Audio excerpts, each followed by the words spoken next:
हे बाबा आम्हाला अधिक चांगल्या रीतीनं तुझं गौरव करायचं आहे.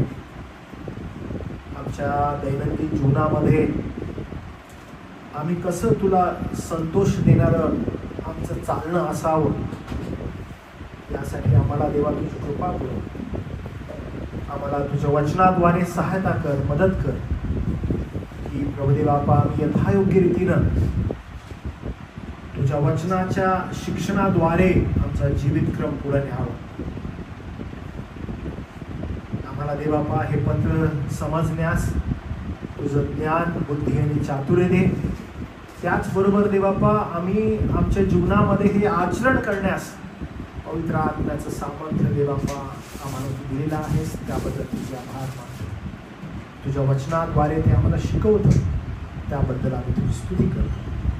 तारणारा प्रभू येशू ख्रिस्त त्याच्या नावात प्रार्थना केली म्हणून देवा, आमेन. आपण कलसेकरास पत्रामध्ये आहोत आणि वचन 9 पासून 14 पर्यंत आपण शास्त्र वचन वाचलेली आहेत, त्याकडे आपण जाऊया. फार सुंदर रीतीनं कलसेकरास पत्र आपल्याला आजच्या दिवसामध्ये शिकवेल अशी आपण प्रभूचरणी आशा बाळगूया. मागचा जो आपला संदेश होता तो आशेवर होता आणि त्या अनुषंगानं आपण आता पुढे जाणार आहोत की आशा आहे तर मागणी आहे, आणि मागणी काय आहे तर प्रभूला शोभेल असं चालणं नेमकं काय असतं. Walking worthy of the Lord म्हणजे किती या जगामध्ये चालत असताना देवाला गौरव देणारं, प्रभूला मान सन्मान देणारं चालणं नेमकं काय आहे ते आज आपण शिकणार आहोत. आणि प्रभुदेवा त्यासाठी आपल्याला सहायता करू. पॉल ज्यावेळेस ही एक प्रार्थना आहे कलसेकरास पत्राची, आणि आपण अशीच प्रार्थना सेम टू सेम अशीच अनुषंगानं इफिसच्या पत्रामध्ये पण पाहिलेली आहे. इफिसची जी काही वचनं आहेत आणि कलसेची जी काही वचनं आहेत त्याच्यामध्ये खूप सारं साम्य आपल्याला आढळतं. या दोन्ही पत्रांच्या लिखाणामध्ये खूप सारं साम्य आहे. अनेकदा पॉल काय करत आहे की इफिसमध्ये ज्या गोष्टी लिहिलेल्या आहेत, समजा पवित्र आत्म्यासंदर्भात लिहिलेल्या आहेत, कलसेमध्ये लिहित असताना त्याचं रूपांतर झालेलं आपल्याला आढळतं, आणि कलसेमध्ये पवित्र आत्म्याचं रूपांतर तुम्हाला वचनात झालेलं दिसतं. अनेकदा काही त्याचं जे लिखाण आहे त्याच्यामध्ये इफिसच्या पत्रामध्ये कदाचित उदाहरणामध्ये 5वा अध्याय आणि 18वं वचन इफिसचं जे आहे, आणि ते कलसे याचा 3रा अध्याय 16 वचन आहे. ह्याच्यामध्ये तुम्हाला डिफरन्स आढळेल की पॉल एका ठिकाणी पवित्र आत्मा म्हणतो आणि या ठिकाणी कलसेमध्ये आल्यावर तो देवाचं वचन म्हणतो, आणि तो डिफरन्स जो आहे तो डिफरन्स आपल्याला आढळतो. आणि सेम तशाच प्रकारे शिकवण जी काही इफिसमध्ये आहे तशाच प्रकारे जीवनामध्ये जगत असताना कशा रीतीच्या संत पॉलाच्या प्रार्थना आहेत, अशाच टाईपची प्रार्थना तुम्हाला कलसेमध्ये आढळते. आणि या ठिकाणी विशेष करून 9व्या वचनामध्ये ज्यावेळेस आपण पाहतो अशाच प्रकारचं शिक्षण तुम्हाला आणि मला आढळतं की पॉल एक शिक्षण देत आहे आणि तो सांगत आहे की माझी प्रार्थना आहे तुमच्यासाठी. जशी इफिसच्या लोकांसाठी त्यानं प्रार्थना केली तशीच तो कलसेच्या लोकांसाठी प्रार्थना करत आहे. आणि मग प्रार्थना करत असताना तो असं म्हणतो, यावरून आम्हीही ते ऐकलेल्या दिवसापासून तुम्हासाठी प्रार्थना व विनंती केल्याशिवाय राहत नाही. तो म्हणतो की एपफ्रस कडून आम्ही जे ऐकलेलं आहे त्या एपफ्रस कडून आम्ही ऐकल्यानंतर तुमच्यासाठी केवळ प्रार्थना करत आहोत आणि देवाला विनंती करत आहोत. आणि सेम गोष्ट इफिसच्या लोकांसंदर्भातही त्याने केली आहे. म्हणजे मला तुम्हाला सांगायचं आहे की पौलाची ही प्रार्थना केवळ कलसेकरांसाठी नाहीये. पौलाची ही प्रार्थना प्रत्येक विश्वासणाऱ्या संदर्भात आहे. म्हणजे आजही आपण ज्यावेळेस इथं बसलेलो आहोत आणि पॉल ही जी प्रार्थना करत आहे ही प्रार्थना आपल्या सर्वांसाठी आहे. आपण सगळ्यांनी याकडे याच दृष्टिकोनातून पाहिलं पाहिजे की पॉल कशा रीतीनं मंडळीसाठी प्रार्थना करत आहे आणि एक फार सुंदर रीतीनं आराखडा तयार करत आहे. आराखडा म्हणजे एक प्लॅन आहे आणि हा प्लॅन फार इम्पॉर्टंट आहे की ख्रिस्ती जीवनामध्ये जगत असतानाचा हा आराखडा आहे. अनेक जण म्हणजे आज आपण ज्यावेळेस पाहतो की सो कॉल्ड ख्रिस्ती म्हणवणारे आपण ख्रिस्ती बोलणारे लोक या आराखड्याकडे त्या दृष्टिकोनातून त्यांनी पाहावं हे गरजेचं आहे. आणि हा आराखडा पॉल या ठिकाणी मांडत आहे. चेकिंग फार गरजेचं आहे. ओके, स्वतःचं चेकिंग फार आवश्यक आहे की आम्ही ह्या आराखड्यामध्ये बसतो का. लक्षात घ्या, अनेकांना असं वाटतं की आम्ही XYZ चर्चचे मेंबर आहोत, आम्ही XYZ चर्चचे लोक आहोत आणि आम्ही मग त्या मंडळीमध्ये जात आहोत, आम्ही त्या मंडळीमध्ये बसत आहोत आणि मग आमचं आध्यात्मिक जीवन चांगलं आहे असं मला वाटतं. इन्सेट का दुसरीकडे जावं. अनेकांना कदाचित असं वाटत असेल की आम्ही उन्नती चर्चचे मेंबर आहोत आणि मग आमचं आध्यात्मिक जीवन एकदम पक्का आहे, आमचं आध्यात्मिक जीवन एकदम चांगलं आहे, असं स्वघोषित धार्मिकता आपण कदाचित केलेली असेल. पण ती धार्मिकता संत पॉल जे बोलत आहे त्या आराखड्याला धरून आहे का हे चेक करणं आवश्यक आहे. नाहीतर कदाचित कोणीतरी फार मोठ्या एका बिल्डिंग आहे आणि एक इमारत आहे, त्या इमारतीमध्ये भरणारे जे चर्च आहे त्या XYZ चर्च आम्ही मेंबर आहोत. कदाचित आमच्या मंडळीला 100 वर्ष पूर्ण झालेले आहेत, आमच्या मंडळीला 150 वर्ष पूर्ण झालेले आहेत. आमचे वडील या मंडळीचे संस्थापक आहेत आणि आमच्या वडिलांनी हे चर्च स्थापिलेलं आहे आणि मग तेव्हापासून आमची धार्मिकता बघा कसली जबरदस्त आहे.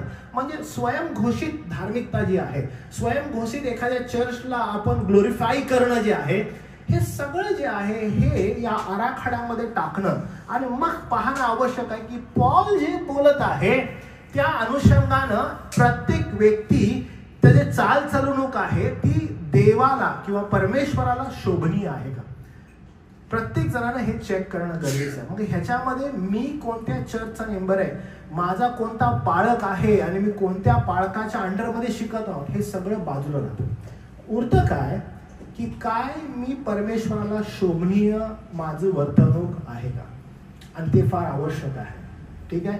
ह्याच्यामध्ये कोणतंही चर्च कोणताही पाळक नसून तुमचं वैयक्तिक जीवन या जीवनाला विचारण्यात आलेलं आहे आणि म्हणून प्रत्येकानं हे चेक करणं गरजेचं आहे. चेक करणं काय आवश्यक आहे की तो तुम्हाला आणि मला म्हणजे प्रत्येक विश्वासणाऱ्याला, जसं पॉल या पत्रात लिहित आहे की तो विश्वासणाऱ्याला तारणाची खात्री देतो, दुसरी गोष्ट आध्यात्मिक वृद्धी देतो आणि तिसरी गोष्ट ख्रिस्त केंद्रित जीवनशैली कसं जगावं यासाठी तो प्रार्थना करतो. आणि आजच्या संदेशामध्ये आपण ह्या तिन्ही गोष्टी पाहणार आहोत.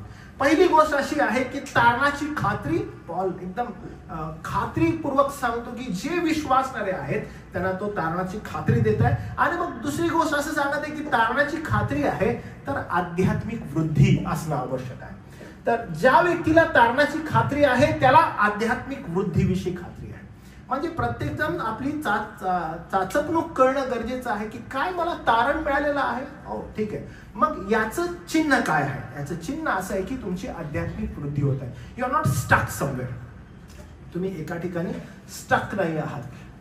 मागील काही दिवसांमध्ये मी बहुतांश चर्चेसमध्ये ज्यावेळेस जात आहे, मंडळ्या ज्या मोठमोठ्या आहेत त्याच्यामध्ये जात आहे, त्यांच्याकडे पाहत आहे, तर जेव्हा काही जाताना तर ते सांगतात आमच्या चर्चमध्ये खूप कार्यक्रम असतात बाळासाहेब, आम्ही खूप कार्यक्रम घेतो आणि आमचे सेमिनार्स असतात, वेगवेगळ्या प्रकारचे आमचे संमेलनं असतात. काल पण मला एक फोन आला, ते म्हणाले की आमचे प्लॅन्स आहेत भरपूर, मागं आमचं सेमिनार झालंय, आता पण होत आहे, तुमच्या तारखा आम्हाला पाहिजेत, त्यांच्यामध्ये आम्ही तुम्हाला कसं बसवू हा आमचा प्रयत्न आहे, तुम्ही पण यावं. म्हणजे खूप सारं आहे, त्याच्यामध्ये तुमचं पण शिक्षण यावं. त्यानंतर अजून दुसरं आमचं संमेलन आहेत, आमचे दुसरे अजून कार्यक्रम आहेत, आम्ही खूप सारे कार्यक्रम करत आहे, आम्ही खूप बिझी आहोत. आम्ही खूप बिझी आहोत. आणि बिझी कशामध्ये आहोत तर आम्ही आमच्या ह्या कार्यक्रमांमध्ये, आध्यात्मिक संमेलनामध्ये खूप जास्त बिझी आहे. आमचे कॉम्पिटिशन्स असतात आणि आम्ही खूप बिझी आहे त्या गोष्टींमध्ये. याचा अर्थ बिलकुल हा नाही आहे की तुमची आध्यात्मिक वृद्धी होते. ठीक आहे. तर तारणाची खात्री, आध्यात्मिक वृद्धी हे वैयक्तिक जीवनावर पाहणं आवश्यक आहे. आणि वैयक्तिक जीवन काय, तारण जर झालंय, तारणानंतर आध्यात्मिक वृद्धी गरजेची आहे. आणि आध्यात्मिक वृद्धी जी आहे ती आध्यात्मिक वृद्धी ही केवळ आणि केवळ ख्रिस्त केंद्रित जी जीवनशैली आहे, तुमचं जीवन जे आहे त्यातून प्रदर्शित होतं. म्हणजे हे रिलेटेड आहे. ओके, तारण झालंय, हो तारण झालंय. मग तारलेली मंडळी आहे, हो तारलेली मंडळी आहे.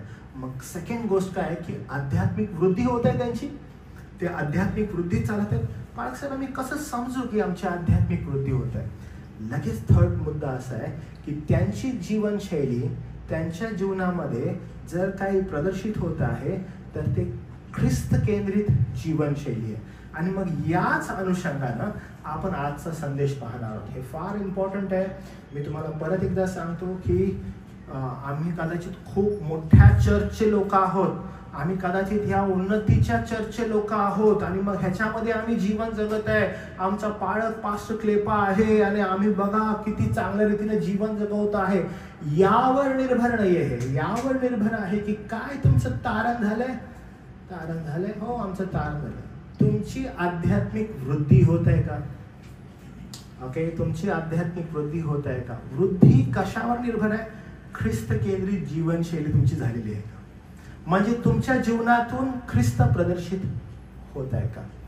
तुमच्याकडे पाहिल्यानंतर ख्रिस्त दिसत आहे का? आणि हे फार महत्वाचं आहे. मग ह्याच्यामध्ये बाकी सर्व गोष्टी नगण्य होतात, सर्व गोष्टी मागे राहतात. पुढं काय येतं तर ख्रिस्त केंद्रित जीवनशैली. आणि मग हे फार आवश्यक आहे की कशा रीतीनं पॉल इथून पुढचा सेटअप करत आहे. विशेष करून वचन 5 ह्याच्याकडे आपण जरासं फोकस करूया. वचन 9 5 आपलं झालेलं आहे. वचन 9 कडे आपण जाऊया. आणि वचन 9 काय म्हणत आहे त्याच्याकडे जरासं लक्ष देऊ. त्याच्यामध्ये असं म्हटलंय, यावरून आम्हीही ऐकलेल्या दिवसापासून तुम्हासाठी व प्रार्थना व विनंती केल्याशिवाय राहत नाही. आणि मग विनंती काय बघा. विनंती अशी आहे, आता सेटअप होत आहे, आराखडा तयार होत आहे. आणि त्या आराखड्याचं पहिली गोष्ट अशी आहे, ती अशी की सर्व आध्यात्मिक ज्ञान व बुद्धी यांच्याद्वारे तुम्ही त्याच्या इच्छेसंबंधी ज्ञानाने भरावे. तुम्ही काय करावं, आराखडा तयार होत असताना सगळ्यात महत्वाची गोष्ट, जर आम्हाला आध्यात्मिक जीवनामध्ये चालचलवणूक करायची आहे तर सर्वात महत्वपूर्ण गोष्ट अशी आहे की काय तुमच्या आध्यात्मिक ज्ञान आणि बुद्धी यांच्याद्वारे तुम्ही त्याच्या इच्छेसंबंधी ज्ञानानं भरलेले आहात का? हे फार आवश्यक आहे की आपण जेव्हा एकत्र पुढे जात आहोत तेव्हा सगळ्यात महत्वाचं असं आहे की काय आपण त्याच्या ज्ञानानं आणि बुद्धीनं, बुद्धी आणि विजडम, ज्ञान म्हणजे नॉलेज, त्याचं ज्ञान आणि बुद्धी विजडम यानं भरलेले आहोत का? आराखडा तयार करत असताना सगळ्यात महत्वाचं आहे की जर कुणाला असं म्हणायचं आहे की मला देवाला शोभेल असं चालायचं आहे, देवाला गौरव होईल असं चालायचं आहे, चिन्हांची सुरुवात आहे बरं का. चिन्हांची सुरुवात अशी आहे, पहिली गोष्ट अशी आहे की तुमच्या ज्ञानामध्ये वाढ झालेली आहे का? आणि जर ज्ञानामध्ये वाढ झालेली आहे तर तुमच्या बुद्धीला त्याचा उपयोग होत आहे का? हे फार आवश्यक आहे. काही मी मजेशीर गोष्टींना ChatGPT ला विचारत असतो. ओके, मग खूप मजेशीर असतात. मग कधी कधी मी जेव्हा हे वचन वाचलं तेव्हा मी म्हटलं की ChatGPT तुला काय वाटतं की क्लेपा आवळे याविषयी काय विचार करेल, असं मी कधी कधी तिला विचारलं. तिनं काय दिलं माहिती आहे का? तिने एक महत्वाची गोष्ट दिली. तिथं असं दिलं की पास्टर क्लेपा असं म्हणेल, देवाचे ज्ञान वाढल्याशिवाय देवाला शोभेल असे चालणे शक्य नाही. आणि ज्यावेळेस मी ते वाचलं म्हटलं हा एक्झॅक्टली पास्टर क्लेपा हेच म्हणतो. तर असं का, मी तुम्हाला हे सांगतो. तर काय झालेलं आहे माहिती का, जो काही डेटा तिच्याजवळ गेलेला आहे त्या डेटाला अनुसरून ती काय करत आहे, सगळं ते गोळा करत आहे आणि सगळं गोळा करून हिस्ट्री वगैरे काढून आणि मग ती समोर आणत आहे. आणि मग मला समजलं की हे ज्यावेळेस आपण एकत्रित येतो आणि एकत्रित आल्यानंतर ज्यावेळेस आपण हे विचार करू लागतो त्यावेळेस आपल्याला हे समजू लागतं सगळं जे भरलेलं आहे ते. जेव्हा तुमच्या ज्ञानामध्ये वाढ होते, जेव्हा तुमच्या ज्ञानामध्ये वाढ होऊ लागते, वाढ होत असताना त्याचा जो आउटकम आहे तो आउटकम फार आवश्यक आहे. तो आउटकम असं आहे की देवाला शोभेल असं जे चालणं आहे ते चालणं घडू लागतं. हे फार गरजेचं आहे. कारण जोपर्यंत तुमच्या ज्ञानामध्ये वाढ होणार नाही, तुमच्या ज्ञानामध्ये वृद्धी होणार नाही, हा आराखडा तयारच होऊ शकत नाही. ज्या आराखड्याविषयी आपण बोलत आहोत, ज्या प्लॅन विषयी आपण बोलत आहोत, ज्या चिन्हा संदर्भात आपण बोलत आहोत की ख्रिस्ताला साजेस तुमचं ख्रिस्त केंद्रित जीवन हे कसं बाहेर येऊ शकेल, तारणाची खात्री झालेली आहे. आध्यात्मिक वृद्धी संदर्भात काय, आणि हा संदेश सगळ्यांसाठी कुणासाठी आहे, ज्यांचं तारण झालेलं आहे असं वाटत आहे त्यांच्यासाठी. जर तुम्हाला अशी जाणीव आहे की नाही आमचं तारण झालेलं आहे, जर तारण झालेलं आहे त्याचे चिन्ह हे आहे की तुमची आध्यात्मिक वृद्धी होत आहे. आध्यात्मिक वृद्धी होणं याची हायेस्ट पॉइंट हा आहे की आमची आध्यात्मिक वृद्धी होत आहे. आध्यात्मिक वृद्धी होण्याचं चिन्ह काय की तुमचं ज्ञान आणि बुद्धी हे जे आहे याच्याद्वारे तुम्ही त्याच्या इच्छेसंबंधी ज्ञानानं भरता. जर आम्हाला प्रभूच्या इच्छेप्रमाणे चालायचं आहे तर आम्हाला ज्ञानानं भरणं गरजेचं आहे. तुम्हाला एक उदाहरण देतो समजण्यासाठी. जर समजा ज्या रोडवरून आपण जात आहे, मी ड्राईव्ह करत आहे आणि ते ड्राईव्ह करत असताना जर मला त्या रोड संदर्भात योग्य माहिती नसेल तर मी खूप साऱ्या गोष्टींमध्ये स्ट्रगल आउट करू शकतो. उदाहरणामध्ये मी तुम्हाला सांगतो, जर तुम्हाला ड्रायव्हिंग विषयी जर माहीत असेल तर तुम्हाला सांगतो बरं का. लक्षात घ्या, आपण जी कार चालवतो त्या कारवर जर तुम्ही टायर बघितले तर टायरवर ना नंबर्स असतात. जर तुम्ही ते टायर नंबर बघितले तर टायर नंबर जे असतात त्याच्यावर तुम्हाला इन्स्ट्रक्शन असतात की हा टायर किती स्पीडनं तुम्हाला चालवायचा आहे, ह्या टायरची मॅक्सिमम स्पीड काय असू शकते, ह्या टायरची साईज काय आहे आणि तुम्ही कशी गाडी चालवायची आहे. त्यानंतर ज्यावेळेस तुम्ही एखाद्या हायवेवर जाता तर तुम्हाला सगळी लक्षात असायला पाहिजे, कारण का प्लॅन आहे ना तो. समजा तुम्ही चालवत आहात तर त्या ठिकाणी बोर्ड्स आहेत, कोणती ती स्पीडनं कोणती गाडी चालवायची आहे आणि मग त्या स्पीडने तुम्हाला जायचं आहे. मग जात असताना काही रूल्स आहेत. तुम्ही एखाद्या एक्सप्रेसवर आहात, हायवेवर आहात, तर तुम्ही चालवत असताना तुम्ही लेन चेंज करू शकता का, नाही करू शकत का. जर हे करायचं आहे तर हे करत असाल तुम्हाला त्या संदर्भात ज्ञान हवं आहे. त्या संदर्भात तुम्हाला जर ज्ञान नसेल तर तुमचा ऍक्सिडेंट होणं साहजिक आहे. म्हणून जर तुम्हाला ज्ञान नसेल तर तुम्ही यथायोग्य रीतीने चालचलन करूच शकणार नाही. जर प्रभूला शोभेल, प्रभूला आवडेल असं जर तुम्हाला चालायचं आहे, असं जर तुम्हाला जायचं आहे, तर त्या संबंधी तुम्हाला ज्ञान असणं गरजेचं आहे. आणि ते ज्ञान तुम्हाला काय दाखवतं? ज्ञान तुम्हाला सत्य दाखवतं, सत्य परिस्थिती दाखवतं. हे फार आवश्यक आहे. जर तुम्ही ही वचन वाचलं बघा, 9 तुम्हाला कळतं. हे किती वेगवेगळं आहे पहा. ह्याच्यामध्ये ती अशी की सर्व आध्यात्मिक ज्ञान, ज्ञान आणि बुद्धी हे दोन्ही वेगळे आहे बरं का. तुम्ही एकत्र नाही करू शकत. ओके, मला जरा तुम्ही समजावून सांगाल तुम्हाला काय वाटतं, ज्ञान काय आणि बुद्धी काय आहे बरं? ज्ञान काय असतं आणि बुद्धी काय असते, किंवा नॉलेज काय असतं आणि विजडम काय असते, ज्याला इंग्लिशमध्ये म्हणतात. ज्ञान आणि बुद्धी काय असते? हा, ज्ञान म्हणजे एखाद्या गोष्टीविषयी तुम्हाला माहिती असते, आणि विजडम इज ती माहिती राईट तऱ्हेने यूज करणं, त्याला विजडम म्हणतात. बरोबर. ज्ञान काय आहे? तुम्हाला सत्य दाखवतं, सत्या संदर्भात जाणीव करून देतं, सत्या संदर्भात माहिती करून देतं. आणि विजडम जे आहे, ज्याला बुद्धी आपण म्हणतो, ती बुद्धी ही आहे की जे ज्ञान, जे सत्य तुम्हाला कळालेलं आहे त्या सत्याचा आपल्या जीवनामध्ये यथायोग्य वापर कसा करावा, ईच टाइम तुम्ही कसा त्याचा वापर करत राहावा. जर तुमचं तारण झालेलं आहे तर पहिली गोष्ट अशी होते की आध्यात्मिक ज्ञानामध्ये भर पडते. अहो, तुम्ही ठमे राहत नाही बरं का, दॅट इज इम्पॉर्टंट. ठमे मठ तुम्ही राहत नाही.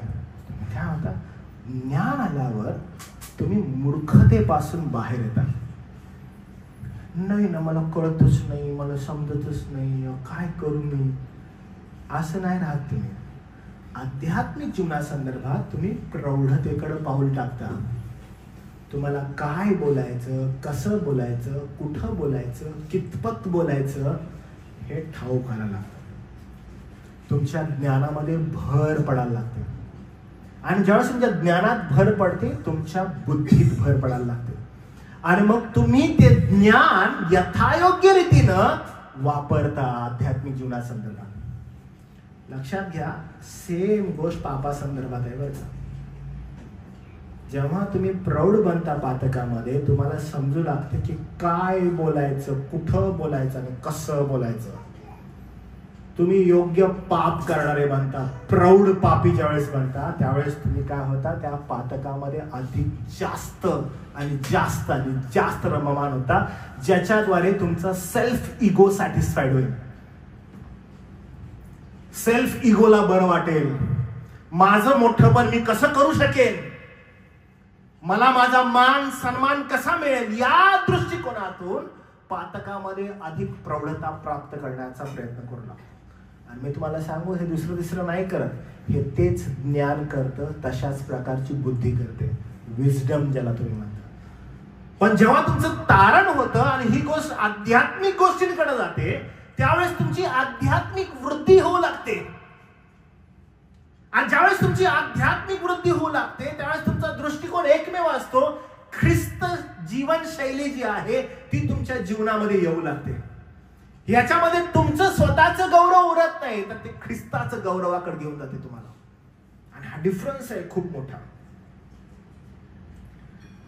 आणि आपण पाहतो की खरं ज्ञान, जे खरं ज्ञान आहे ते केवळ आणि केवळ तुम्हाला ख्रिस्ताच्या वचनानं प्राप्त होतं. म्हणजे आराखड्यामध्ये सगळ्यात पहिली गोष्ट जर कोणती आहे, जर आम्हाला देवाला गौरव देणारं, देवाला मान सन्मान देणारं आमच्या जीवनामध्ये जर आम्हाला चाल चलवणूक करायची, तर फर्स्ट थिंग तुम्हाला जर कोणती समजणं आवश्यक आहे, तुमच्या ज्ञानात भर पडते. आणि जेव्हा ज्ञानात भर पडते त्याचा वापर तुमच्या बुद्धीला होतो, आणि बुद्धीला झाल्यावर कशा रीतीनं आपल्या आध्यात्मिक जीवनामध्ये आपण चाल चलवणूक करावी याकडे आपलं लक्ष येतं.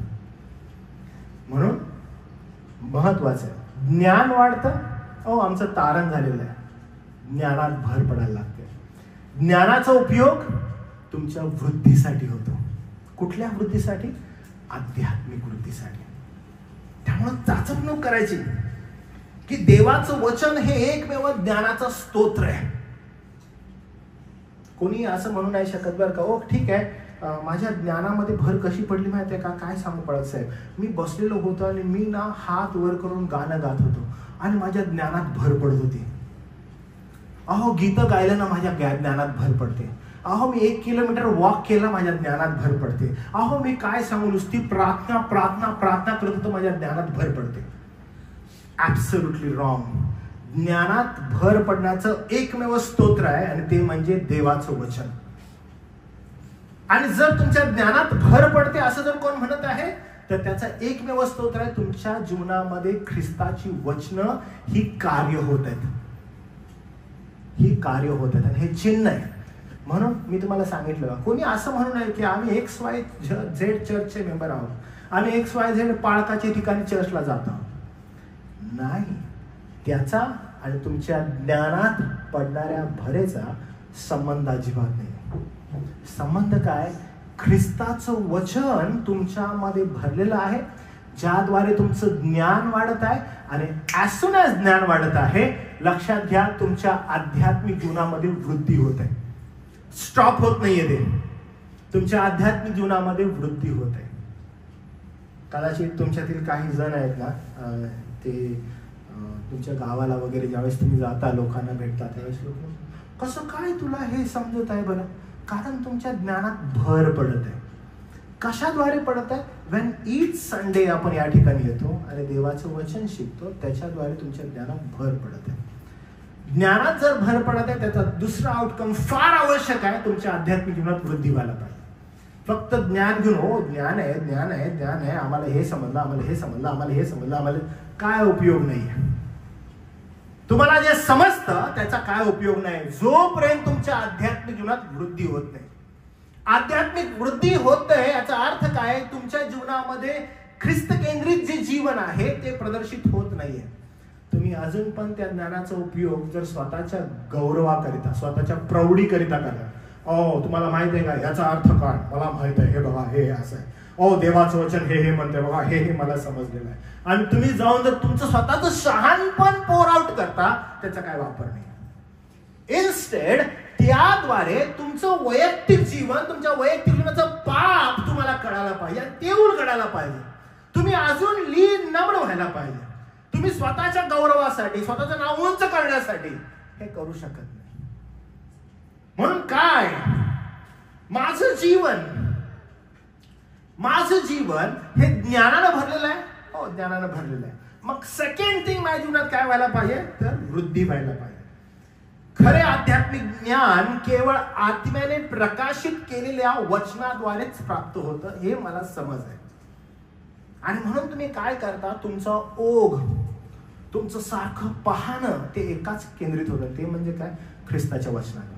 तुम्ही वारंवार ख्रिस्ताचं वचन वाचू लागता, वारंवार ख्रिस्ताचं वचन जे आहे ते समजू लागता, त्याचं अध्ययन करू लागता.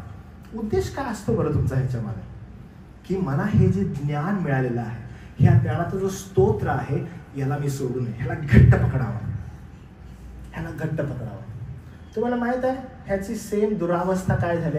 अनेकांना असं वाटतं आम्ही आध्यात्मिक जीवनात वाढत आहोत, तर आम्ही काय करावं? आम्ही प्रोग्राम्समध्ये भाग घ्यावा, आम्ही कार्यक्रमांमध्ये भाग घ्यावा, आम्ही काय करावं? तुम्हाला माहिती आहे का, आमच्या चर्चमध्ये कॉम्पिटिशन्स होतात, आमच्या चर्चमध्ये लिखाणाची स्पर्धा होते, आमच्या चर्चमध्ये गायनाची स्पर्धा होते, आम्ही आध्यात्मिक जीवनामध्ये वाढत आहोत. खोटं आहे ते, हे खोटं आहे.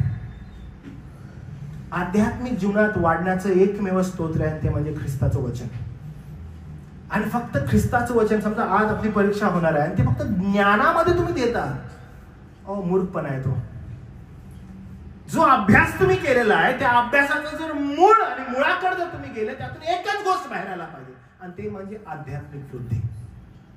काय तुमची आध्यात्मिक वृद्धी होत आहे? किंवा just go and check the people. तुम्ही पहा त्यांच्या जीवनाकडे की दे आर स्टील देअर. तुम्ही त्यांच्याकडे पाहत आहे, अरे ते तिथेच आहेत, तसेच राहत आहेत, तसेच वागत आहेत. आणि आपण म्हणतो हो ते प्रत्येक कार्यक्रमात, प्रत्येक प्रोग्राम मध्ये आता तो सहभाग आहे, ते हलतच नाहीत. आणि आपण त्यांच्याकडे जातो, त्यांना म्हणतो अच्छा तुमची आध्यात्मिक जीवनात वाढ आहे? हो आमची आध्यात्मिक जीवनात वाढ आहे. वृद्धी काय आम्हाला सांगा. काय तुम्ही ख्रिस्त केंद्रित जीवन जगत आहात? तुमच्या जीवनामधून ख्रिस्त दिसत आहे? हो तेवढा दिसत नाहीये. बाकीच आम्ही सगळं करायला लागलोय. We are very focused. प्रत्येक कार्यक्रमामध्ये आम्ही पुढे आहे. अहो जीवाचा आकांत करून पैसे टाकून आम्ही ते करायला लागलोय. आमची वृत्ती नाहीये. ख्रिस्त केंद्रित जीवन हे सगळं स्वतःला त्यांनी एका मुखवट्याद्वारे सादर केलेलं आहे. आणि तुम्ही जर तसे आहात तर तुमचा प्रॉब्लेम आहे. जर तुम्ही एखाद्या संस्थेला, एखाद्या मंडळीला तुमच्या जीवनामध्ये आयडल बनवलेला आहे, तुम्ही म्हणाले हो अशी चर्च आहे ना मला खूप आवडतं, आमचं हे जर आयडलाइज आहे तर you are in the wrong path, you are in the wrong church. जर तुम्ही एखाद्या पाळकाला आयडलाइज केलेला आहे, तुम्ही रॉंग पाळकाला आयडलाइज केलेला आहे. तुमचा फोकस फक्त एक असावा. तो एक फोकस म्हणजे काय की तुमचं जीवन हे आध्यात्मिक वृद्धी त्याच्याद्वारे व्हावी. तुमची साक्ष ही आहे की तुम्ही आध्यात्मिक वृद्धीमध्ये चालावं, तुमची बढोतरी असावी. कसं बढोतरी होईल बरं? 10वं वचन म्हणतं बघा, कायसाठी व्हावी? तुमचं ज्ञान वाढावं, तुमची वृद्धी वाढावी. कशा संबंधाने वाढावी? याच्याद्वारे तुम्ही त्याची इच्छा जी आहे ती तुम्ही समजून घ्यावी. म्हणजे तुमच्या ज्ञानचक्षामध्ये तुमचं जे काही ज्ञान आहे त्याच्यामध्ये त्याची इच्छा तुम्हाला कळावी. फोकस्ड असावं तुम्ही तुझ्या इच्छेमध्ये, एकदम फोकस. तुमचं ज्ञान जे आहे देवाला काय आवडतं, देवाला काय प्रिय आहे यानं भरलेलं असावं. मी तुम्हाला परत एकदा सांगतो बरं का, देवाला अजिबात तुम्ही किती चांगला अभ्यास करून पेपर लिहिणार आहे प्रिय नाहीये. तुम्ही किती चांगले प्रोग्राम्स मध्ये जाता, ख्रिस्ताच्या नावामध्ये किती कॉम्पिटिशन मध्ये भाग घेता, नाही कुछ नाही उसको. काय ज्ञान आहे बरं? कोणत्या ज्ञानाने तुम्ही भरायला पाहिजे? कारण ज्ञानाचं स्तोत्र काय? त्याचं वचन. मग जर तुम्ही त्याच्या वचनानं भरलेला आहात, सी वर्स 10 काय म्हणतं, यासाठी की, म्हणजे कशासाठी? त्याची इच्छा, त्याचं ज्ञान तुम्हाला समजायला पाहिजे. यासाठी की म्हणजे पर्टिक्युलरली या गोष्टीसाठी. काय हेतू आहे याचा? त्याचं ज्ञान तुम्हाला असावं, काय हेतू आहे त्याचा? त्याची बुद्धी असावी, काय हेतू आहे त्याचा? यासाठी की तुम्ही सर्व प्रकारे प्रभूला संतोषविण्याकरिता त्याला शोभेल असे वागावे. काय हेतू आहे त्याचा? या पृथ्वीवर राहत असताना तुमचा काय हेतू आहे? काय फोकस आहे तुमचा? की तुमचा फोकस एकच असावा, काय मी प्रभूला संतोष देण्यासारखा वागत आहे का? ख्रिस्त केंद्रित जीवन म्हणजे आपल्या सर्व वर्तनात ख्रिस्ताचं प्रतिबिंब उमटवणं. हो मला ज्ञान आहे, खूप चांगली गोष्ट, त्यानं वृद्धी होत आहे, माझ्या बुद्धीमध्ये अजून वाढ होत आहे, खूप. काय साक्ष आहे, काय आउटकम आहे याचा? ख्रिस्त केंद्रित जीवन, ख्रिस्ताचं प्रतिबिंब तुमच्या जीवनामध्ये असणं. आणि तुम्हाला माहित आहे, हेच ज्याला आपण रिफॉर्म थिओलॉजी म्हणतो ना, हे रिफॉर्म थिओलॉजीचं मूळ आहे की दिस इज वर्शिप. रिफॉर्म थिओलॉजीचं हे मूळ आहे, ही भक्ती आहे, ख्रिस्त केंद्रित भक्ती आहे, ज्याला आपण एवढं म्हणजे लक्ष देऊन जर पाहत आहे. त्याचं कारण असते, कारण असं आहे की तुम्ही सगळेजण प्रभूला संतोषविण्याकरिता त्याला शोभेल असे वागावे. Not for 2 or 3 hours in the church.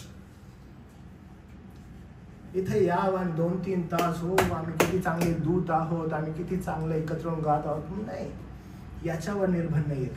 तुम्ही कसं बाहेर वागत आहे, तुम्ही कसं राहत आहे, तुमचं जीवन कसं आहे, तुमचं वैयक्तिक जीवन कसं आहे, दिस इज वर्शिप. ही भक्ती आहे. का तर त्याच्यामध्ये तुम्ही ख्रिस्ताचं जीवन प्रतिबिंबित करत आहात. त्याच्या जीवनाद्वारे तुम्ही प्रतिबिंबित करतात ख्रिस्ताचं जीवन. अरे प्रत्येक ठिकाणी, प्रत्येक वेळेला, मग तुम्ही तुमच्या कॉलेजेसमध्ये असा, तुम्ही तुमच्या घरात असा, तुम्ही बाहेर असा, तुम्ही तुमच्या कामावर असा, एव्हरीवेअर ख्रिस्त केंद्रित प्रतिबिंब बाहेर पडत आहे. फोर्सफुली नाही बरं का, कारण तुमच्या ज्ञानामध्ये भर पडलेले असल्या कारणानं, तुमच्या ज्ञानामध्ये भर पडत आहे, त्याचा वापर तुमच्या बुद्धीला होत आहे. आणि बुद्धी काय म्हणत आहे, तर ख्रिस्त केंद्रित जीवन जगणं गरजेचं आहे. आणि ख्रिस्त केंद्रित जीवन आपल्याला सांगतं की ख्रिस्ताचं प्रतिबिंब तुमच्या जीवनात असावं, यासाठी की तुम्ही त्याला शोभेल, त्याला संतोष होईल. त्याने निवडलेलं आहे, त्याने नेमलेलं आहे, त्याला काय, त्याला संतोष होत आहे आपल्या जीवनात. Wow, look at my child, माझं लेकरू बघ, मला संतोष आहे का या जीवनासंदर्भात, मला आनंद आहे त्याच्या जीवनासंदर्भात. मी तुम्हाला परत सांगतो बरं का, प्रभूमध्ये जो व्यक्ती नूतनीकरणामध्ये येतो, जेव्हा त्याचं नूतनीकरण होतं, जेव्हा तो नवा जन्म प्राप्त करतो, मी तुम्हाला सांगतो तो ठमा राहत नाही, तो मंद राहत नाही. प्रभू त्याला मंद ठेवत नाही. नाही समजतच नाही, कळतच नाही, बुद्धी आमची अशी झाली नाही होत. त्याची वृद्धी होते, त्याची वाढ होते. कशामध्ये? आध्यात्मिक जीवनामध्ये, आध्यात्मिक प्रौढतेमध्येच चालू लागतो. स्वतःचे पाप करण्यासाठी नाही बरं का, तर ख्रिस्ताचं जीवन, त्याचं शील जे आहे ते बाहेर काढण्यासाठी. देवाला संतोष देणारं जीवन जे आहे ते एकाच दृष्टिकोनातून बाहेर पडतं, जेव्हा तुमच्या नव्या जीवनाला सुरुवात. तारण झालेलं आहे का हो? आमचं तारण झालेलं आहे. आध्यात्मिक वृद्धी होत आहे का हो? That is the second question. मग जर कोण विचारत आहे आध्यात्मिक वृद्धी म्हणजे काय हो, तर ख्रिस्ताला साजेसं जीवन आपल्या जीवनामध्ये, ख्रिस्त केंद्रित जे जीवन आहे ते उतरवणं. And you can check anyone बरं का, तुम्ही कुणालाही पाहू शकता, पण don't go and see their life looking at ओ बाबा किती हाच कार्यक्रमांमध्ये पुढं असतो, अरे किती चांगल्या एक्झाम्स देतो, अरे कधीही या चर्चकडे बघितलं ह्यांच्याकडे काही ना काहीतरी लाईव्हली असतंच बरं का. It is not depend on that, अजिबात नाही. तर काय ह्यांच्या जीवनामध्ये ख्रिस्त केंद्रित जीवनशैली आहे का? नाहीतर मग आज आपल्या महाराष्ट्राची दुर्दशा आहे की बहुतांश मंडळ्या एक कार्यक्रम झाला की दुसऱ्या कार्यक्रमात उडी घेतात, दुसरा झाला की तिसऱ्या कार्यक्रमात उडी घेतात. They are busy in what programmes, they are busy in programmes. ते का करत आहे त्यांचं त्यांना माहित नाही. त्यांना असं वाटतं हे केल्यानं आमची वाढ होत आहे. नाही, केवळ एकाच दृष्टिकोनातून वाढ होऊ शकते, जर तुमच्या ज्ञानामध्ये भर पडली आणि ज्ञानाचा स्तोत्र त्याचं वचन आहे. जर तुमची ज्ञानात वाढ झाली, तुमच्या आध्यात्मिक प्रौढतेत वाढ होईल, तुमची वृद्धी होईल, त्याचा बुद्धीला वापर होईल. जर बुद्धीला वापर होत आहे, तुमची जीवनशैली ख्रिस्त केंद्रित असेल. आणि म्हणून जर पारख करायची आहे तर ऑलवेज रिमेंबर, स्वतःची पारख करा. करत असताना हे लक्षात ठेवा की काय माझी जीवनशैली ख्रिस्त केंद्रित आहे का. जर तुम्ही इतरांची पारख करता, तुम्ही पहा काय याची जीवनशैली ख्रिस्त केंद्रित आहे का. प्रौढता येते, आध्यात्मिक वृद्धी होते. कसं काय हे शक्य आहे? बघा पवित्र शास्त्र काय म्हणतं. यासाठी की तुम्ही सर्व प्रकारे प्रभूला संतोषविण्याकरिता त्याला शोभेल असे वागावे. म्हणजे काय बरे? लगेच दुसरा भाग जो आहे बी पार्ट काय म्हणतो, म्हणजे काय असतं बरे? त्याला शोभेल असे वागावे म्हणजे काय? बी पार्ट म्हणजे प्रत्येक प्रकारच्या सत्कर्माचे फळ द्यावे आणि देवाच्या ज्ञानाने तुमची वृद्धी व्हावी. म्हणजे सत्कर्माचं फळ तुमच्या जीवनातून प्राप्त व्हावं, सत्कर्माचं फळ यावं. अनेकांना असं वाटतं सत्कर्म किंवा सत्कर्म करणं, एखादं चांगलं कृत्य करणं, याच्याद्वारे तारण मिळेल. अनेकांना असं वाटतं की कर्म केल्यानं काय मिळेल, तारण मिळेल. आणि विशेष करून जे आपलं हिंदुइझम आहे, ज्या हिंदुइझमकडे ज्यावेळेस आपण पाहतो, हिंदुइझम तेच शिकवतं की कर्म करा आणि तुम्हाला फळ मिळेल. एका ठिकाणी बस लवकर. अनेकांना असं वाटतं की कर्म केल्यानं काय मिळेल, तुम्हाला तारण मिळेल. तारण नाही मिळत बरं का. सत्कर्म जी आहेत ती तारणाचं फळ आहे. म्हणजे ज्याचं तारण झालेलं आहे त्याला काय मिळतं, त्याच्या जीवनामध्ये सत्कर्म दिसतात तुम्हाला. आणि सत्कर्म असणं हे तारणाचं फळ आहे. ज्याचं कुणाचं तारण झालेलं आहे त्याच्या तारणातून जर काही बाहेर येतं, एकमेव गोष्ट काय,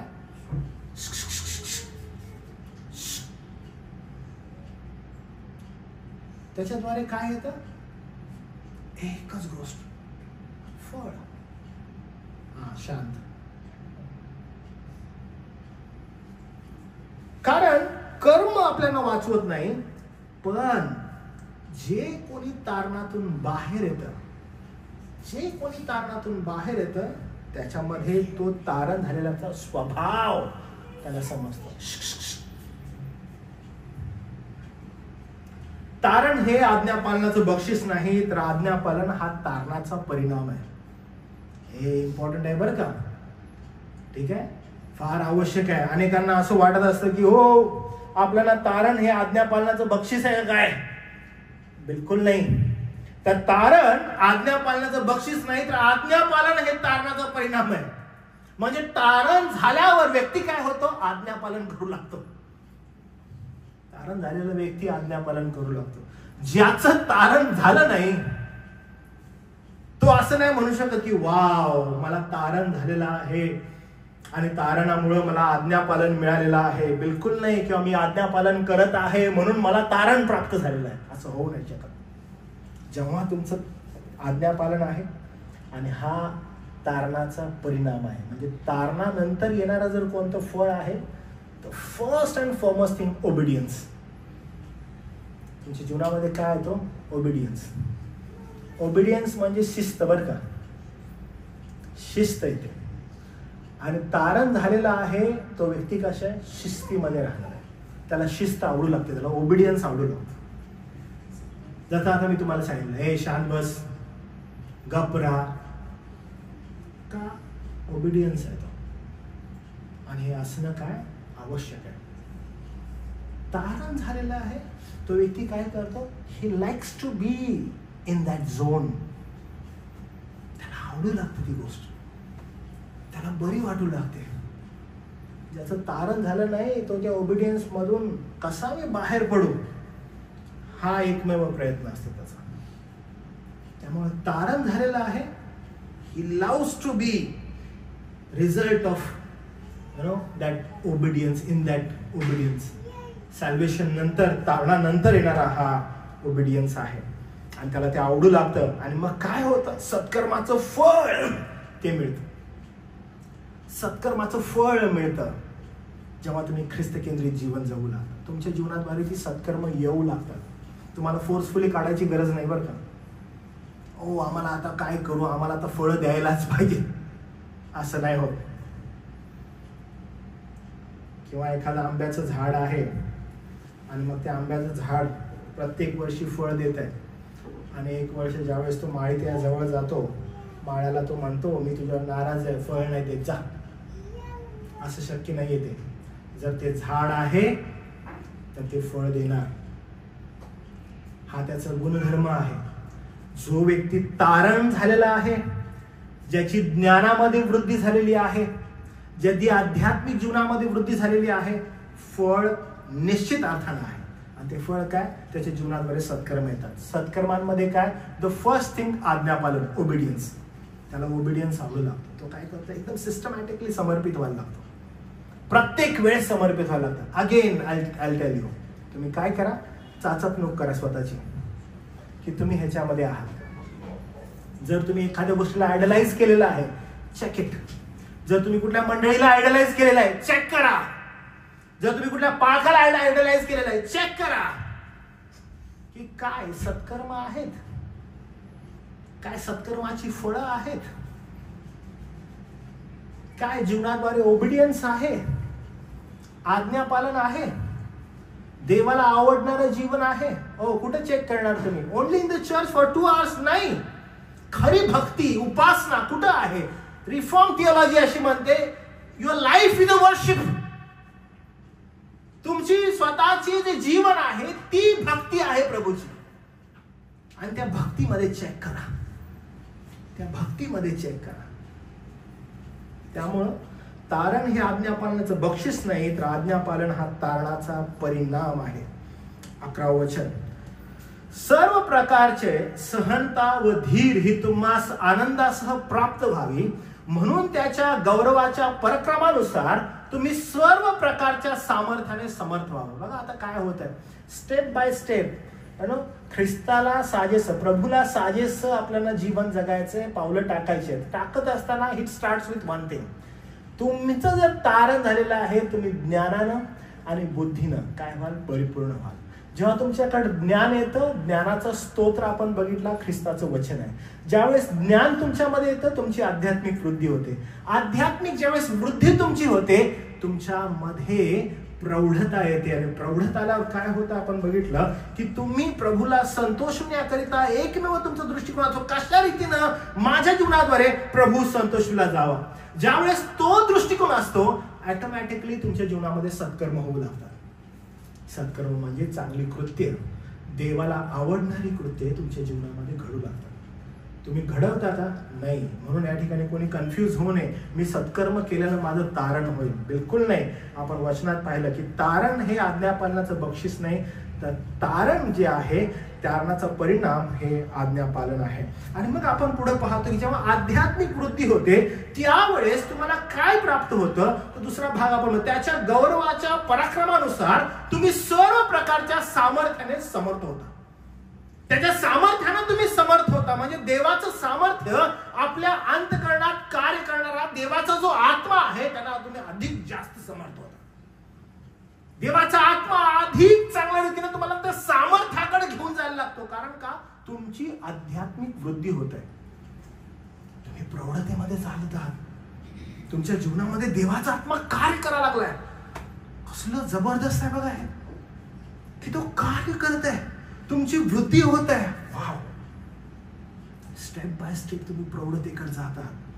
तुमच्या जीवनामधून जर कोण प्रदर्शित होत आहे तो केवळ ख्रिस्त आहे. देवाचा आत्मा ते करत आहे. देवाचा आत्मा. आणि पहा, देवा, मी जसं तुम्हाला इंट्रोडक्शन केलं, देवाचा आत्मा अनेकदा इफिस्क्रासपत्र आणि कलसेक्रासपत्र याचे पण सांगड घालतो. आपल्याला दिसतं जेव्हा जेव्हा देवाचा आत्मा येतो तर ख्रिस्ताचं वचन येतं. म्हणून ज्ञानामध्ये आणि वृद्धीमध्ये वाढ करणारी गोष्ट जी आहे ती कोणती गोष्ट होते, तर देवाचा आत्मा. स्तोत्र आठवलं काय? ज्ञानाचं स्तोत्र, त्याचं वचन. म्हणजे देवाचा आत्मा त्याच्या ज्ञानामध्ये आणि बुद्धीमध्ये तो तुम्हाला वाढवत आहे. नॉलेज अँड विजडम मध्ये तो तुम्हाला अधिक प्रौढ बनवत आहे. आणि मग तुम्ही मंद उरत नाही बरं का, बिलकुल नाही. मठ राहत नाही. तुम्ही प्रौढतेकडे पाऊल टाकता. एव्हरी टाइम तुम्ही कोट करू लागता प्रभूचं वचन. प्रभूला जे आवडत नाही तुम्हाला समजतं, प्रभूला आवडत नाही, नॉट डू इट. कारण का? आज्ञापालनाकडे तुम्ही येत आहात. एव्हरी टाइम यू चेक, अरे हे घरात होत आहे, प्रभूला हे आवडत नाहीये, प्रभूला हे बरं नाहीये, मी नाही करणार आहे. कारण का? आज्ञापालन होऊ लागतं. तुम्ही हे ठरवून करता का? ठरवून नाही होते. कारण प्रभूचा आत्मा तुमच्यामध्ये ज्यावेळेस कार्य करू लागतो तर तुम्हाला ज्ञानानं दाखवतो. कारण तुमची बुद्धी आता ज्ञानानं भरली. तिथं हे करू नको, हे बरोबर नाहीये. कारण ज्ञानामध्ये आणि बुद्धीमध्ये तुमची वाढ झालेली आहे. करू नको, नाही करायचं. आणि तुम्ही लगेच कंट्रोल करता. आज्ञापालन होऊ लागतं. आणि मग ती काय झाली? ती वर्शिप झाली, ती भक्ती झाली, प्रभूची भक्ती. तुम्ही स्कूलमध्ये आहात, हा, प्रभूला हे आवडत नाही, मी हे नाही करणार, आज्ञापालनाचा परिणाम आहे. आद्विक, मी हे नाही कर. तुम्ही कामावर आहात, प्रभू म्हणतो हे नाही करायचं, प्रभूला हे आवडत नाही, आज्ञापालनाचा परिणाम आहे तो, मी नाही करणार. जर तुमचं तारण झालेलं आहे, तुम्हाला तो ओबिडियन्स आवडू लागतो, तुम्हाला आवडत नाही, मी नाही करणार. घरामध्ये तुम्हाला हे प्रभूला आवडत नाही, मी नाही करणार. आज्ञा पालन होऊ लागतं तुमच्याकडून. तुम्हाला ते आवडू लागतं, त्याच्यामध्ये अधिक रमण होतं. ह्याला काय प्राप्त होईल तुम्हाला? ह्या आज्ञा पालनाद्वारे आता काय प्राप्त होईल बरं? तर प्रभू सांगत आहे बरं, सर्व प्रकारची सहनता, धीर ही तुम्हास आनंदासह प्राप्त होते. तुम्हाला काय व्हायला लागतं मग? आनंद व्हायला लागतो. मी तुम्हाला सांगितलं की हे जग, there is only one agenda this world has against you. Okay, ह्या जगाचा एकच अजेंडा आहे तुमच्या संदर्भात, आणि तुमच्या संदर्भात असणारा एकच अजेंडा आहे, तो म्हणजे यांना किती मोठ्या प्रमाणात त्रास व्हावा, ह्यांना किती मोठ्या प्रमाणात वेदना व्हाव्यात, ह्यांना किती मोठ्या प्रमाणात अधिक अडचणींमध्ये टाकलं जावं.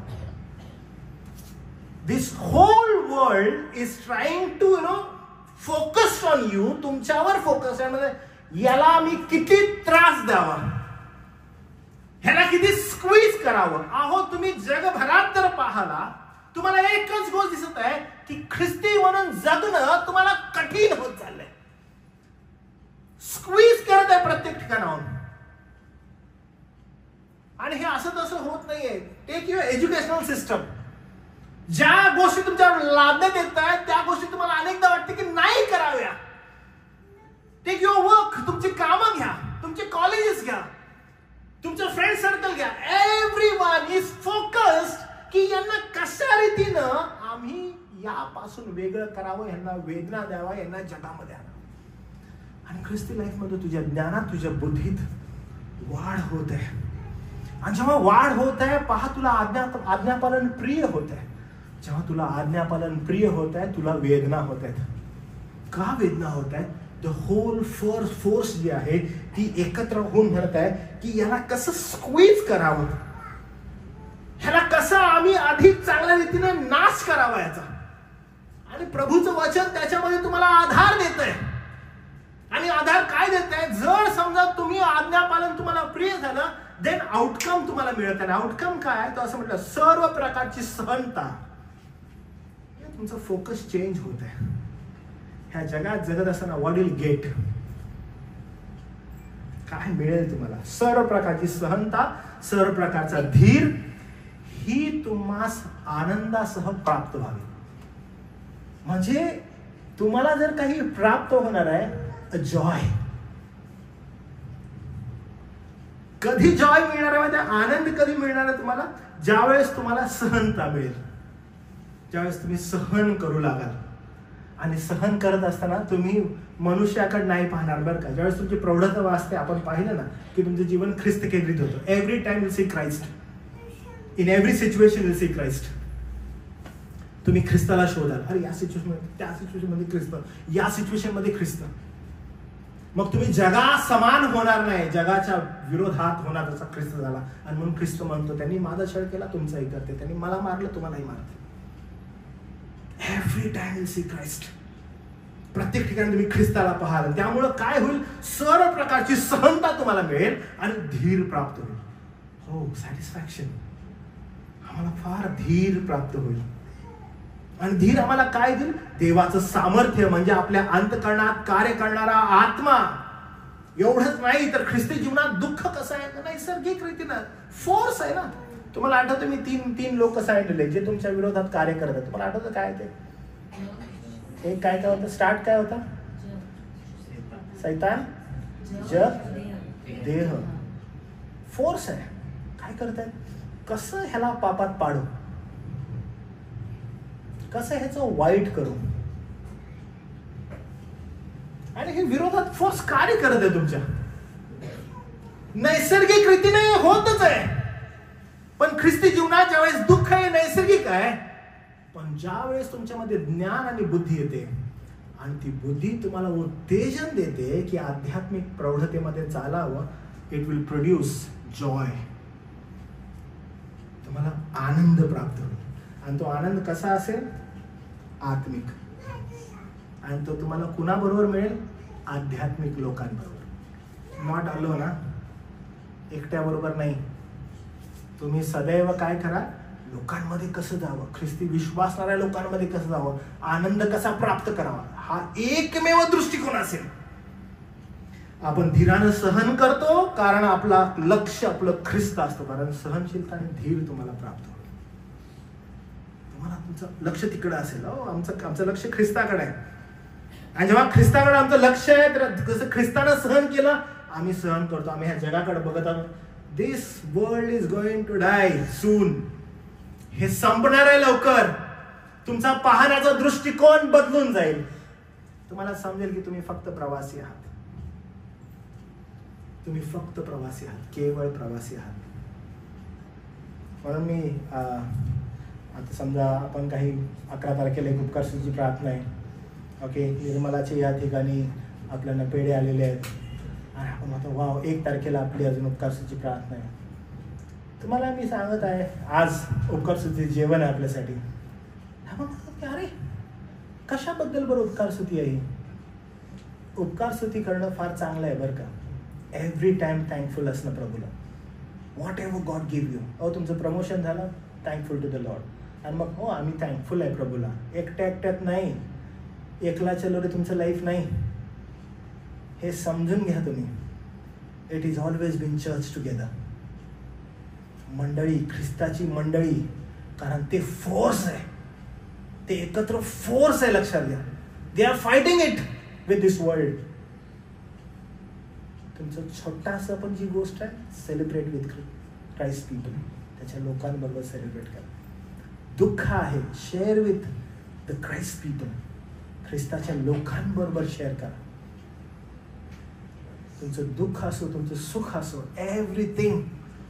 कारण मी तुम्हाला सांगितलं, whole force is against you. ह्या जगातील प्रत्येक गोष्ट तुमच्या अगेन्स्ट आहे. They are planning so hard की हे कसे पडावेत. आणि तुम्ही काय करताय? तुम्ही फाईट बॅक करताय सहनशीलता आणि धीर घेऊन.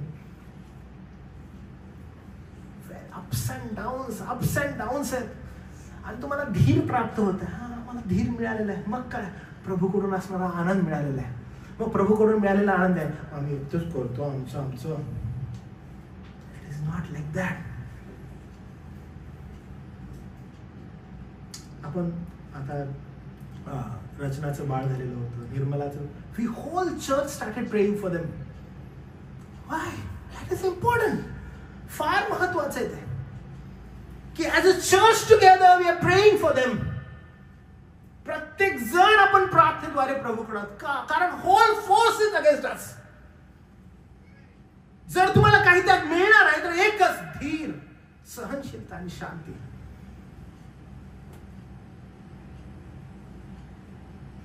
जेव्हा मी त्याच्या प्रमोशन संदर्भात ऐकलं, तुमच्यातील पुष्कळ जणांचे promotion, but I have seen very closely की किती फोर्सेस अगेन्स्ट असतात. How planning, how crook people कशा योजना करत असतात. आणि then we go to the Lord with prayer. प्रभू आमच्या लोकांचं संरक्षण कर. त्यांच्या बरोबर राह. कठीण आहे या जगात राहणं. फार इम्पॉर्टंट आहे.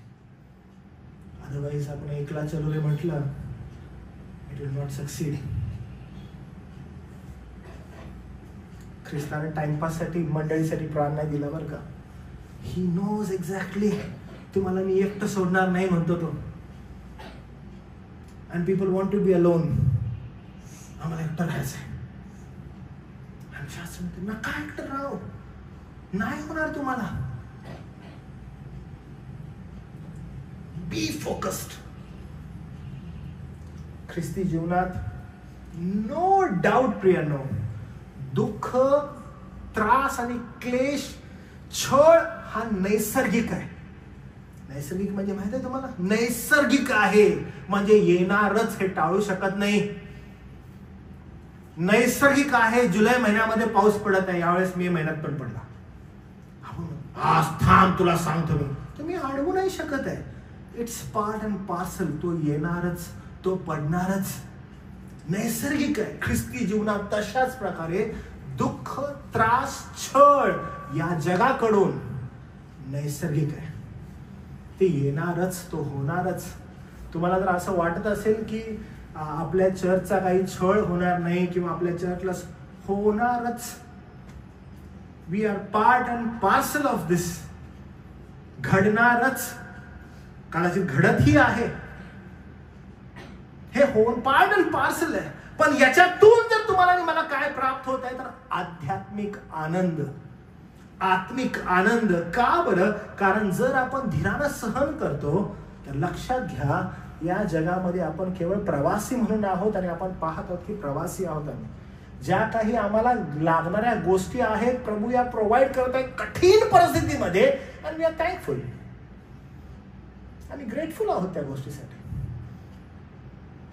मग आम्ही त्याच्या लोकांना एकत्र करतो आणि म्हणतो चल कम ऑन, कारण ह्या प्रवासामध्ये यू आर द वन, तुम्हीच आहात, नोबडी एल्स. Let's celebrate. तो आनंद आहे आमचा.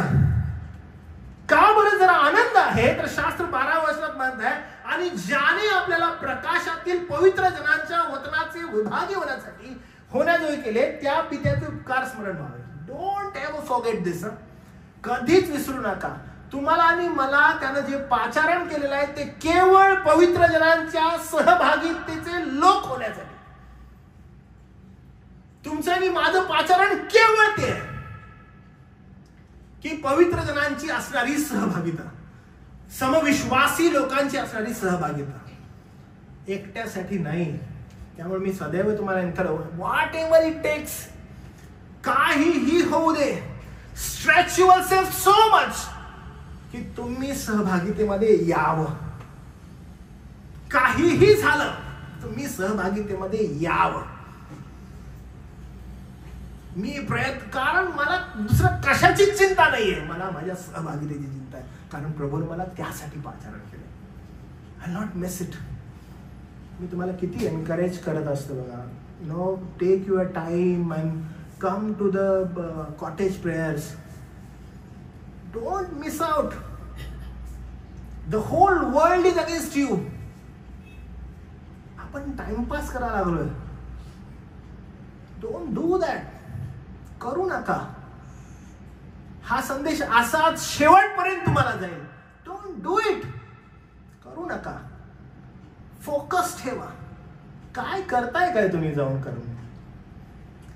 You are missing it, a fellowship and doing all the worldly things. काय फायदा आहे तुमचा? काही रिझन असो तुमचं, लांब आहे, जवळ आहे, अमुक आहे, तमुक आहे, काही असो, don't miss the fellowship. Don't miss Bible studies. The whole force is against you. आणि मग जेव्हा तुम्हाला वेदना व्हायला लागतात, जेव्हा तुम्हाला त्रास व्हायला लागतो, तेव्हा मला यायला पाहिजे होतं, मला जमलं नाही, मला झालं नाही. पवित्र शास्त्र वारंवार, ज्याने तुम्हाला प्रकाशातील पवित्र जनांच्या वतनाचे विभागी होण्यासाठी केले. दिस इज आउटकम. हा आउटकम आहे, हा फोकस आहे, हा फोर्स आहे आपला. डोंट एव्हर मिस दिस. कृपा करून मिस आउट करू नका. कारण जर यातून काही बाहेर येणार आहे, जर ज्ञान आणि बुद्धी जर तुम्हाला प्राप्त झालेली आहे, तारण झालेल्या ज्ञानात आणि बुद्धीत वाढ होते. जेव्हा ज्ञानात बुद्धीत वाढ होते तेव्हा तुम्ही देवाला संतोषण्याकरिता त्याला शोभेल असं चालू लागता. जेव्हा तुम्ही त्याला शोभेल असं चालू लागता, आउटकम यायला लागतो, सत्कर्म होऊ लागतात. तुमच्या जीवनाद्वारे सत्कर्म घडतात, चांगल्या गोष्टी घडू लागतात. इतकंच काय, आपण ज्यावेळेस पुढे जातो त्यावेळेस ते फळ येऊ लागतं, वृद्धी होऊ लागते, तुमची वाढ होऊ लागते. आणि वाढ होताना सगळा फोर्स तुमच्या अगेन्स्ट आहे आणि तुम्ही काय करता? धीर आणि सहनशीलता येते, तुम्ही आनंद करू लागता, तुमचा आनंद होऊ लागतो. तुम्ही विचार करा की ज्यावेळेस हे धूर्त, हे जे प्लॅन आहे, तो सैतान आहे, हे जग आहे, तो देह आहे, they are planning so hard की याला दुःख मिळावं. आणि तुम्ही विचार करा, यू आर हॅपी. तुम्ही पवित्र जन एकत्र येतात आणि आनंद करतात. तुम्हाला काय वाटतं ते काय करत असतील? अरे, शास्त्र म्हणतं निखाऱ्यांची रास करशील. निखाऱ्यांची रास माहिती आहे तुम्हाला? विस्तव. किती चेततील ते लोक, किती त्रास होईल त्यांना. पण हे कसं शक्य आहे? कारण तुमचं पाचारण पवित्र जनांच्या लोकांबरोबर विभागी प्रभूने केलेलं तुम्हाला. तो तुमचा प्रयत्न असावा, तो तुमचा फोकस असावा, ज्याने आपल्याला प्रकाशातील पवित्र जनांच्या वतनाचे विभागी होण्याजोगे केले, त्या पित्याचे उपकार स्मरण व्हावे म्हणून होय. तर आम्ही पवित्र जनांबरोबर उपासनेमध्ये येतो, आनंद करतो. लक्षात घ्या, आपण गीत गायलं स्टार्टिंगला 799 नंबरचं, कृपा हा शब्द वाटे फार. ही जी कृपा आहे ती आपल्याला एकटं सोडवत नाही बरं का. ओ तुला मी तारलं, तुला मी प्रभूकडे आणलं, आता तू एकटाच राहा, नाही. कृपा काय करते, ती आपल्याला पवित्र लोकांचा जो वारसा आहे तो मिळवण्यासाठी आपल्याला उत्तेजन देते आणि त्यांच्यामध्ये आणते. बी दॅट, बी दॅट. आणि चाचपणूक करा की कोणा लोकांच्या सहभागितेमध्ये मी आहे. ज्या लोकांच्या सहभागितेमध्ये मी आहे ते लोक आध्यात्मिक वृद्धी प्राप्त करणारे आहेत का? They are stuck. ते एकाच ठिकाणी आहेत. आणि मग आपण कुठल्या ठिकाणी आहे तुम्ही? हो आम्ही कार्यक्रम करतो, आम्ही प्लॅन्स करतो, आम्ही एक्झाम्स देतो, हो आमची मंडळीमध्ये मोठं मंदिर आहे, आमची इमारत मोठी आहे. मग आम्ही त्या लोकांचं, हो ख्रिस्ती आहेत ते लोक. मी तुम्हाला सांगतो नाही. तारण झालंय? हो झालंय. मग तारणाचं चिन्ह असं आहे की तुमच्या ज्ञानात आणि बुद्धीत काय होत आहे, वाढ होत आहे.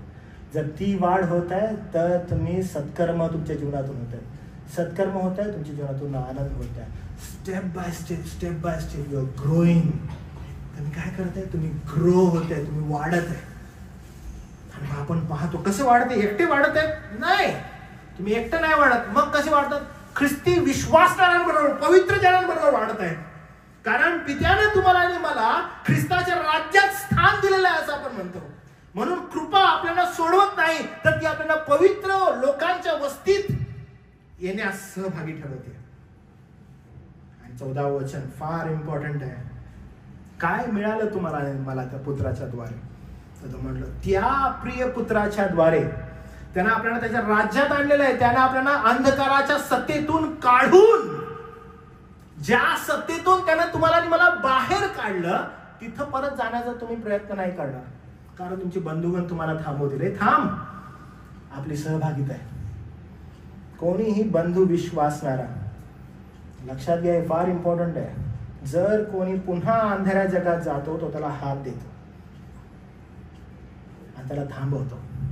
तो त्याला म्हणत नाही जा मी पण येतो तुझ्या बरोबर, नाही. म्हणून पवित्र जनांची सहभागिता इम्पॉर्टंट आहे. आणि today many people they don't want to be in this fellowship. ते काय म्हणतात, आम्हाला इथून जायचंय, आम्हाला जायचंय आणि जगाच्या अंधारात जगायचंय. आणि तो एकमेव प्रयत्न आहे. कारण का? त्याच्यामध्ये आनंद आहे. मग त्याच्यामध्ये कदाचित नाव आहे वेगवेगळं. मग कोण म्हणत आहे की नाही आम्हाला तिथं आवडतं, सो कॉल्ड जग त्याच्यामध्ये आहे आणि ख्रिस्ती हे नाव कदाचित त्याच्याकडे असेल. पण जग आणि जगातल्या गोष्टी तिथं मिळत असतील, मग तो आनंद मला प्राप्त होईल येशूच्या नावात. मग मी जातो तिकडं. लोक तिकडे आकर्षित होत असतील, जात असतील. पण पवित्र वचन आपल्याला म्हणते की नाही, त्यानं तुम्हाला तिथून अंधाराच्या सत्तेतून काढून आपल्या प्रिय पुत्राच्या राज्यात आणून ठेवलं. He is the one. राज्यात आणून ठेवलेलं आहे. आणि म्हणून काय, त्या पुत्राच्या ठाई आपल्याला मुक्ती म्हणजे आपल्या पापांची क्षमा ही प्राप्त झालेली आहे. ख्रिस्ताचं रक्त हे आपल्याला आपल्या पापाची किंमत भरलेली जी खंडणी आहे ती सांगत आहे. हाऊ फोकस्ड आपल्याला राहणं गरजेचं आहे. किती फोकस्ड राहायला पाहिजे, कारण त्यानं आपल्याला कृपेनं ख्रिस्तामध्ये निवडलेलं आहे. प्रियांनो, हे कधीच विसरू नका. तारण, तुमचं आणि माझं तारण, ज्या तारणाच्या सुरुवातीला आपण सुरुवात केली, ज्यांचं तारण झालेलं आहे तिथून, तारण ही एक देवाणघेवाण आहे बरं का. ओके, देवाणघेवाण जी आहे, तारण ही एक देवाणघेवाण आहे तुमच्या आणि माझ्या संदर्भात. येशू ख्रिस्तानं आपल्या रक्ताची खंडणी वधस्तंभावर देऊन तुमचं आणि माझं तारण केलं. ही फार मोठी देवाणघेवाण आहे. स्वतःचं रक्त, स्वतःचं शरीर देऊन तुमचा आणि माझा प्राण या जगापासून राखला आणि स्वर्गीय राज्यासाठी तुम्हाला आणि मला ठेवला. ही देवाणघेवाण आहे वधस्तंभावर झालेली. आणि ही देवाणघेवाण तुम्ही लक्षात घ्या. जर हे तुम्हाला ठाऊक आहे तर तुम्हाला पॉलची प्रार्थना समजेल हाऊ पॉल स्टार्टेड दिस. तो म्हणून एंड करत असताना पुन्हा एकदा आठवण करून देतोय, विसरू नका कधी त्या पुत्राच्या ठाई आपल्याला मुक्ती म्हणजे आपल्या पापांची क्षमा मिळालेली आहे. मुक्ती, तारण, देवाणघेवाण आहे ती. आणि आपल्याला आपल्या पापाची क्षमा मिळाली. त्यानं स्वतःचं रक्त, स्वतःचं शरीर दिलं, वधस्तंभावर अर्पण केलं आणि तिथून सुरुवात केली. त्यामुळे तारण झालं, ख्रिस्तामध्ये मुक्ती मिळाली. हो, मिळालेली आहे. मग काय प्राप्त होईल? ख्रिस्तामध्ये ज्यावेळेस मुक्ती प्राप्त होते, ख्रिस्तामध्ये ज्ञान मिळतं, मठ्ठ होत नाही कोण. त्यामुळे तारण झालंय. हो, झालंय आमचं तारण. मग तुम्हाला ज्ञान मिळालंय. हो, ज्ञान जर मिळालंय तर तुमची बुद्धी वाढली आहे. काय आमची बुद्धी वाढली आहे त्याचा उपयोग आमच्या वैयक्तिक जीवनामध्ये होत आहे. काय आम्ही सत्कर्म करणारे झालोत? आमच्या जीवनामध्ये चांगले कृत्य होत आहेत. काय चांगले कृत्य होत आहेत? अख्खी जी फौज तुमच्या अगेन्स्ट आहे त्याच्या समोर तुम्ही उभे आहात आणि तुम्हाला धीर, सहनशीलता प्राप्त होत आहे आणि त्याद्वारे प्रभूकडून मिळणारा आनंद मिळत आहे. कारण अख्खं जग तुम्हाला दुःखात पाडायचं बघतंय. काय तुम्ही पवित्र जनांच्या सहभागितेमध्ये आहात? काय ते पवित्र जन तुम्हाला एकत्रित प्रभूमध्ये वाढण्यास मदत करत आहेत? काय तुम्ही एकत्र येऊन तुमच्या ज्ञानात वाढ तर होत आहे. Then you are planning. हो, आमची पवित्र जनांमध्ये वाढ होत आहे आणि आम्ही हे कधीच विसरत नाही की आम्हाला हे गिफ्ट कुठे मिळालेलं आहे. आम्हाला हे गिफ्ट प्रभू येशू ख्रिस्तानं वधस्तंभावर दिलेलं आहे आणि आम्ही किती थँकफुल आहोत त्यासाठी. Whenever you come together, सहभागिता जर प्रत्येक वर्ग येतं तर म्हणतात आम्ही किती धन्यवाद देऊ प्रभूला. कारण प्रभूनं फार मोठी देवाणघेवाण प्रभू येशू ख्रिस्तामध्ये वधस्तंभावर केलेली आहे. प्रियानो, या गोष्टीसाठी कृतज्ञ राहा. आणि संत पॉल ही जी प्रार्थना आपल्यासाठी करत आहे त्याच्याकडे विशेष लक्ष द्या, जेणेकरून तुमच्या वैयक्तिक आध्यात्मिक जीवनामध्ये वाढ होईल. Do not stop your self somewhere. हो, आम्ही काय आता प्रभूमध्येच आहोत आणि काउंटिंग करू नका. नाही, आम्ही अमुक अमुक चर्चला जातो म्हणजे आमचं तारण लय भारी आहे, आम्ही का पाळकाला फॉलो करतो, आमचं तारण खूप चांगलं आहे. अहो, आम्ही पास्टर क्लेपाच्या चर्चला जातो आणि ते किती चांगलं आम्ही वाढत आहोत. सी, वृद्धी होत आहे. ख्रिस्ताचं शील तुमच्या जीवनामध्ये प्रगट व्हायला पाहिजे. हे चिन्ह आहे. इट इज नॉट अबाउट की मी कॉलेजमध्ये कसा आहे, मी स्कूलमध्ये कसा आहे, मी घरी कसा आहे. काय तिथं असताना तुमच्या जीवनातून ख्रिस्त प्रदर्शित होत आहे का? काय तुमच्या कामावर ख्रिस्त प्रदर्शित होत आहे का? फार इम्पॉर्टंट आहे, फार महत्वाचं आहे. मी तुम्हाला सांगतो, इथं अनेक जण तुम्ही बसलेले आहात, एका गोष्टीचं वाईट वाटत आहे. तुमच्या कुटुंबाद्वारे जर ख्रिस्ताचं गौरव प्रदर्शित होत नाही, प्रॉब्लेम आहे बरं का. तुमच्या वैयक्तिक जीवनाद्वारे ख्रिस्ताचं गौरव होत नाही, प्रॉब्लेम आहे. जर तुमच्या कामावर तुमच्या कलिग्सला अजून माहित नाही आहे की तुम्ही ख्रिस्ती आहे की नाही, प्रॉब्लेम आहे तुमचा.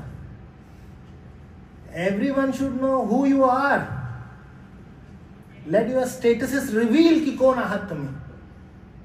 तुमच्या वैयक्तिक जीवनाचं स्टेटस समजू दे. तुम्ही कोण आहात, तुम्ही ख्रिस्ताचे कसे आहात, कारण ते तुमच्या जीवनातून दिसलं पाहिजे. अनेक लोक ते करत नाहीत का? न जाणं मी ख्रिस्ताचं आहे म्हटलं आणि जे वाईट मी करत आहे त्याच्यावर बोट येऊ शकतं. इन्स्टेड काय न सांगितलेलंच बरं. नाही, मी तुम्हाला सांगतो, होल वर्ल्ड वॉन्टेड की तुम्ही नेहमी दुःखात राहावं. पण ख्रिस्ताचं जे गॉस्पल आहे, जी सुवार्थ आहे, ती तुम्हाला धीर देते आणि सहनशीलता देते. यासाठी तुम्ही आनंदित असा. प्रभुदेवा तुम्हाला माझ्यावर ही कृपा करू हे वचन समजण्यासाठी की त्यानं तुम्हाला आणि मला अंधारातून प्रकाशाकडे आणलेलं आहे. प्रार्थना करूया आपण. प्रभुदेवा बापा, आम्ही यावेळेला तुझ्या चरणाजवळ येत आहोत. तू केलेल्या अपार कृपेची देवा मी आठवण करतो.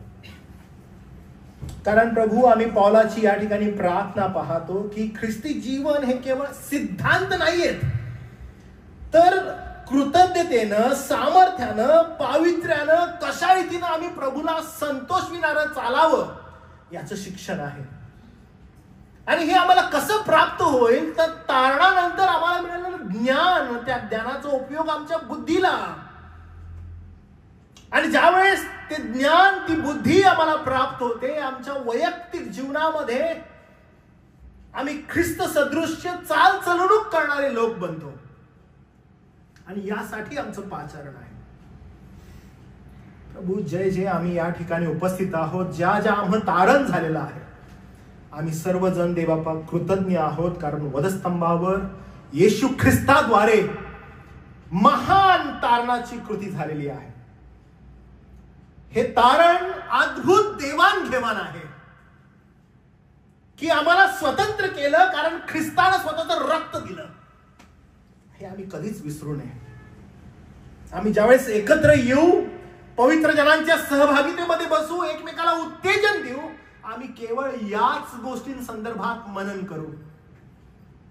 आम्हाला सहायता कर प्रभू, आम्हाला मदत कर.